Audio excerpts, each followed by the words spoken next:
very warm welcome to Eye on the Money, the television show that gives you insights into how to improve your financial well-being as well as make your money work for you. I'm Ingrid Nantege.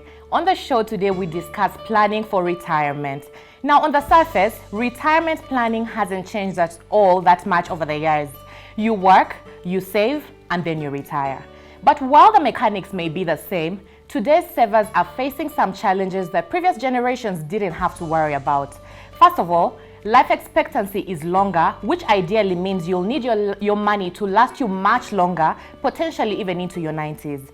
Then there's the health crisis due to the coronavirus pandemic, among several other factors, which is why today on the show we discuss planning for retirement. And joining me in studio to tell us all about it and how to go about it is none other than CPA Olive Gitao. Welcome to the show, Olive. Thank you so much, Ingrid. I'm really excited to have you here to talk about a very important topic, which whether we like it or not affects all of us, which is planning for retirement. Yeah, that's very true. Now, Olive, if we were to set the ball rolling, and if you were to help us understand the whole concept of planning for early retirement, I mean, some audience members at home who are probably in their early 20s, they've started out in the job market, are trying to move and say, okay, this is not my conversation, it's too early, too soon for this. Yeah.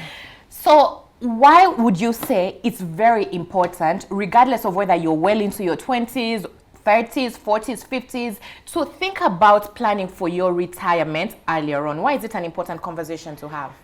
I think those are the crux of the matter right now. When you actually think about when I was in my 20s, I actually thought the same. Now I'm in my late 30s, and I can assure you it has dawned on me that starting early to save early for the years after, when you're retiring in your 50s, in your 60s, when you're not so active or as active as you were in your 20s, 30s, and 40s, then that is what makes sense. Right. Because money grows over time. It multiplies over time. So you can imagine when I start saving in my 40s towards my retirement, what will multiply will not be as much as would have multiplied if I started early. Right. And you find that the compounding effect of compounding means the growth on growth. Because you start early, you start with, let's say, even 2,000 shillings. Right. And that 2,000 shillings grows by the end of the year. But what happens is that you don't take it out. So what has grown plus what you've put keeps growing. And that compounding effect now makes what you have at the time of retirement far much big enough to actually sustain you when you are not strong enough to actively be working. Now, we know the current generation is not so much relying on employment. There's a lot of do-it-yourself. There's a lot of entrepreneurship. Right. There's a lot of innovation and creativity. A lot of artistic ways of actually making money. Now, that means that that will have someone who is not necessarily depending on a salary at the end of the month, but they have all these things they are doing that are bringing them income. Now, whatever you're doing, however small it is, it only makes sense that you start early enough to put aside little, so that there's that compounding effect, there's that growth on growth, that at the time you're 60, right, then you have enough pot to actually sustain you. Now, when we retire, what is most important, and it has been said, and we've had conversations with people who are already in that journey. My dad retired last year, right, and we've had some of these conversations. You will find that what was most important is cash flow. Do you have a consistent supply of cash flow to sustain your food, your medical care, your travels, going to shags and coming back? I mean, all that that is required to you having that income. Now, you will find that some of us, by the time we are retiring, whilst we have accumulated a lot of assets and a lot of wealth, that asset is not providing us continuous cash flow. So we find some of us who are asset rich, but cash flow poor. Right. And so there has to be, by the time you're getting yourself to retirement, you have to find that balance.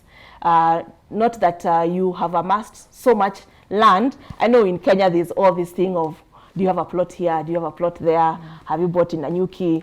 Where else have you bought land here and there? Right. But now besides that, land will not give you cash flow. But at the point of retirement, you've got to have those assets that will give you continuous flow of cash flow. And that is something now that means that at an early stage, you've got to figure out, how do I come up with different assets that would actually help me get that cash flow that I did at the point of retirement. So it is just not investing on one direction, not so much on you are running a business, yes, but besides the business, what else would you have that would help you do that? So just to stay with that train of thought, even before I move so much into the discussion, so which actually makes sense of if you're to where you said whether you're asset rich versus cash flow poor. Yes. So what happens to a person who gets to that point where they actually have a lot more assets than they do have cash? And you said you need to find a balance. So what happens in that situation? Does that mean you liquidate? If you get to that position and you actually like stuck there, you're looking at your cash, it doesn't measure to the amount of buildings, land, or anything you have. So going into retirement for someone who's stuck in that situation, what would you advise? You've actually said it quite well. It is a matter of liquidating. So at the point of, don't wait until now when you're retiring to actually do that analysis. Let's say 5 years, or because offloading some of the assets take time. Offloading that land takes a while. Offloading a bit of your business so that you are not pouring so much into it, but it is now just giving you returns, takes time. So identifying a partner who will actually come in and put in some more money, and then offload you some of you offload yourself from being the sole owner, so that now you can be able to keep reaping what you had sowed. So it is liquidating, selling off the land as early as you can. Or it also requires looking ahead. I think earlier I may not have mentioned, but our health makes a lot of, it is one of the areas that at our retirement takes away a lot of our money.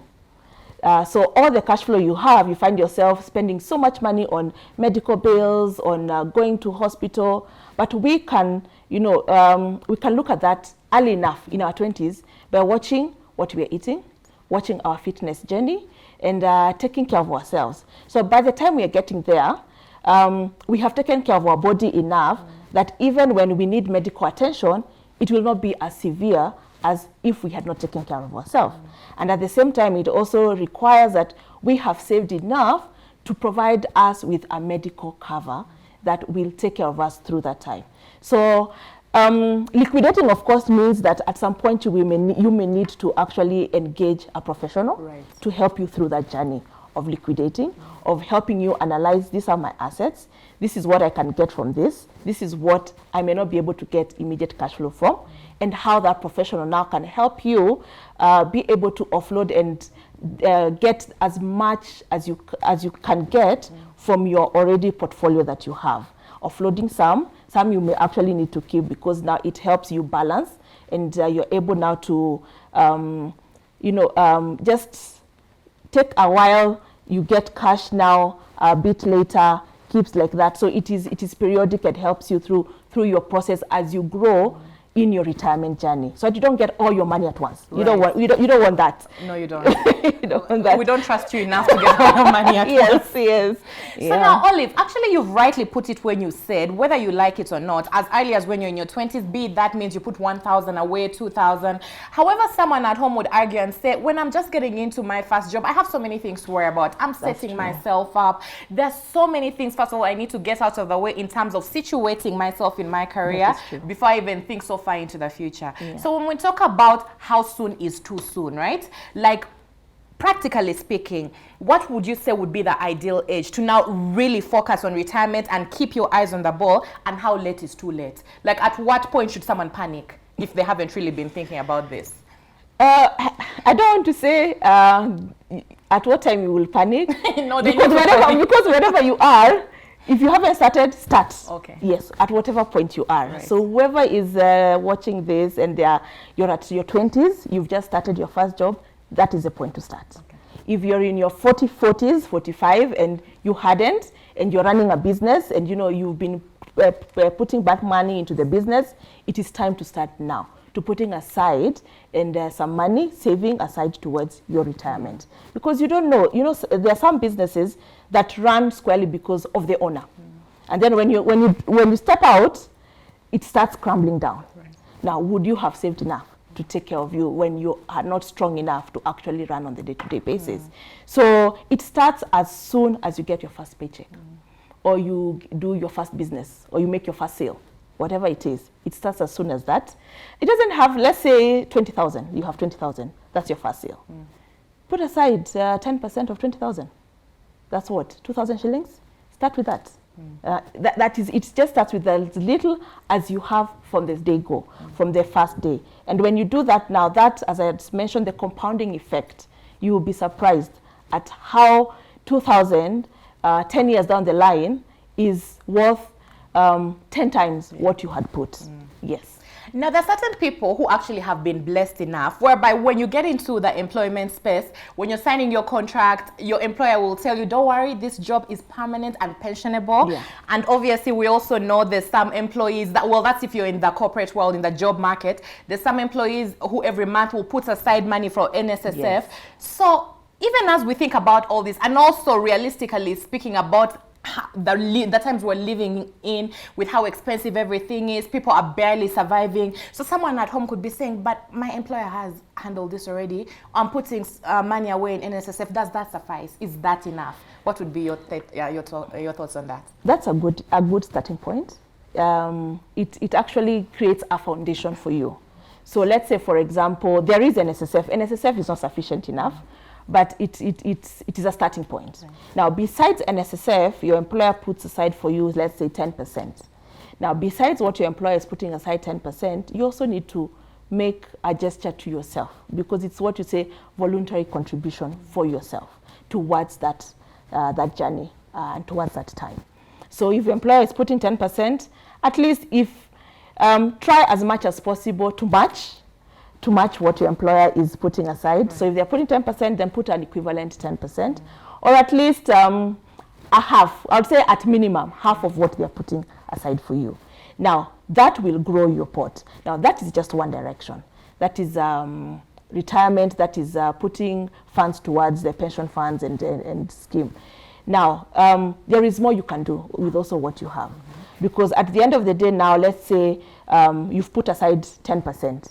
You are left with, well, I'm a believer, so I believe in tithing. So I have put aside 10% also. I've given to God and to church. Right. Then I'm left with 80%. Doesn't mean that you spend the entire 80%. No, doesn't mean that. So what you do is have your principles right. There is benefits in savings. There are benefits in investing. And there are benefits in living below your means. I mean, below your standards, below what you are actually earning. So out of the 80%, make sure that not more than half of that is going towards consumption. Right. Yes. So make sure that you're providing sufficient for investing. And when we talk about investing you're putting aside some money to put in a product or an asset that will grow or that will give you a return. Now, on the other side, that is investing. On the other, buying a car is not an investment. Yes. It is it's consumption. Right. But it helps you in your convenience journey of running around. Now, that convenience journey is consumption. But now, it is supposed to translate towards what am I thinking in terms of the investment options I have? What business do I want to put aside? Am I into building myself academically so that I get maybe a master's that will help me do better, get additional consultancies, or just something else that will help me get an additional income? Now, when you're investing in your education, that is an investment because you're hoping that it will translate to additional income for you, additional returns. Now, there's also the other aspect of savings. We save for future emergencies, or you save towards school fees for your children, or you save towards a holiday. Sometimes you find that saving at the end of the day equates to a consumption. But it also helps you live a balanced life. Yes. Because we are not living in isolation. We are living with other people. We are living in a society. And we also would like to have a wholesome life altogether. Whereas we talked about health, there's also the social well-being. There's also the psychological well-being of an individual. So it's not so much about being a hoarder, but also trying to save towards those activities that will help you have a holistic life, socially, psychologically, economically, your relationships around you. Because you'll actually find at retirement, some of the key issues, while we spoke about cash flow and good health, one of the other key area is psychological well-being and the social well-being. Who are the people who are surrounding you when you're retired? Do you have friends to talk to? You know, me and you as ladies, we find ourselves, we having all these chamas, all these small groups. Right. So we tend to have a better time than our counterparts, the other gender, the male. Yes. Because they don't find themselves in those relationships and those social groups that will help them actually at that time. And that is something that someone has to be very deliberate towards. Making sure that even when you're retiring and you're thinking about retiring, or you're thinking in your 50s, where will I live? Where I'm going to live, do I have friends around there? Am I close enough to those who are my people who I can have relationships with? Because we do not want to, because I think COVID has helped us very clearly to see the effects of isolation, the effects of being by yourself, and brought the conversation of mental wellness and mental well-being. Because at retirement, sometimes you find some of us get isolated. You go to your rural home, but your roots were not there. Your social circle was not there.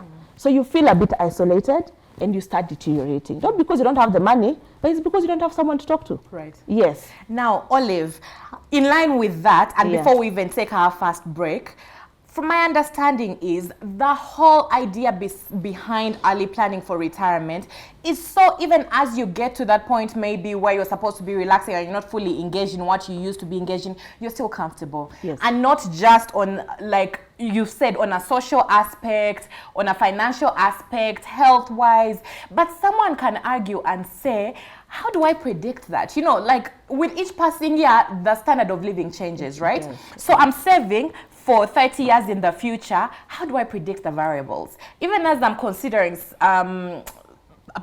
saving for retirement, what are those things I must consider as what I'm thinking about to ensure that when I get there, I'm falling short? I mean, I've been doing the right thing, but then like, how do you predict that far into the future to make sure that you're going to be fine? And that I think could kind of tie into, is there a specific figure of how much you should save? Should it be equivalent to, you know how in an emergency fund, they'll tell you, put aside this much. When you're saving, they'll say, depending on who you talk to, maybe 20% of your income. Yes, exactly. How would you go about that? In terms of whether there's a specific amount, I would not say really, but anything 20% of what you're earning now, as long as you are consistent with that, in the long run, it will be able to sustain you. It will sustain you. And that is because of the compounding effect of that. Because if you're at 20,000 now, and 20% of that is 4,000, if you're consistently on that 4,000, then the compounding effect will actually give you equivalent to what you're earning now. Right. Of course, it may not be the same. Not everybody will be able to make to the 20%, but anything above 10% at least will be able to give you a continuous cash flow of at least 50% of what you are earning. And at the time of retirement, you don't need as much as you were earning when you were active, because you are not running around as much as possible. So transport costs are reduced. You're not buying lunch outside, so that is reduced. You're not paying school fees. If you're paying school fees, that is reduced. Although studies have showed that a lot of our parents in their retirement are paying for their grandchildren's school fees. So of course, there are all that, but we are hoping that we can start early so that we don't find ourselves in the same cycle. Right, where you're burdened and you're carrying on. Exactly, yes. What we have seen our parents' cycle be. So we would like to make smarter choices now to help ourselves and to help our children and our grandchildren as they see how we are making the difference. Of course, there's a lot about sustainability, which is now the direction that is global and worldwide. And when you talk about sustainability, is health-wise, what you're eating, is it sustainable? Will it sustain you those years?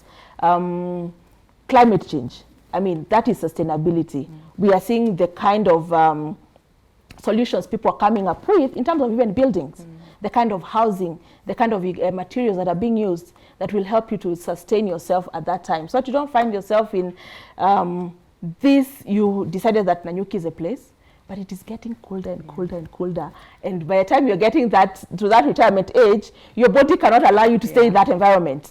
So of course, you've got to think about how will I make myself sustainable then. Predicting, of course, variables, like you said, are changing. But in terms of the foundation, the basics, they don't change. Yeah. Good health does not change. The need for food. So if you can get a place where, even a kitchen garden will help you. So you are not consistently buying.